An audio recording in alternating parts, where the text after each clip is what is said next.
Mai le elezioni amministrative di Cona avevano destato l'interesse politico e mediatico che si respira oggi. Negli ultimi 5 anni questo comune di quasi 3.000 abitanti è salito più volte alla ribalta della cronaca per aver ospitato l'hub migranti più grande del Veneto. Alessandro Aggio si candida in quota Lega per voltare pagina.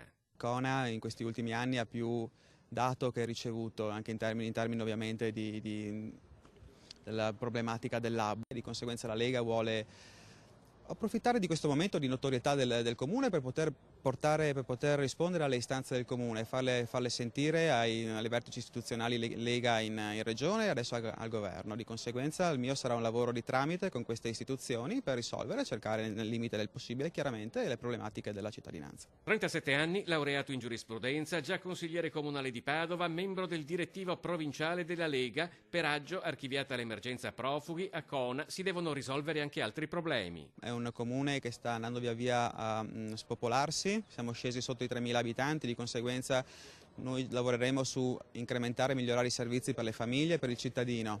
Ascoltare gli imprenditori agricoli, che qui ovviamente è una grossa fetta dell'economia della comunità. Abbiamo voluto portare qui il nostro Ministro dell'Agricoltura, Centinaio, per parlare ai cittadini e alle aziende di Cona di progetti di futuro e di lavoro. Quindi un passaggio importante dalla cronaca nera per una situazione disastrosa con gli immigrati a parlare finalmente di aziende, di futuro, lavoro, giovani e sviluppo con un candidato sindaco giovane preparato del territorio che risponderà a questa esigenza nei prossimi 5 anni. Non solo la visita del ministro Centinaio, sono diversi gli esponenti della Lega presenti a Cona, diventata uno dei simboli di questa tornata elettorale. Mettiamo in campo un ragazzo preparato, giovane, con esperienza amministrativa, Aggio Alessandro, supportato da altre liste, e credo che a Cona noi ce la facciamo, siamo pronti, ma più di tutti è pronto il sindaco con la sua squadra.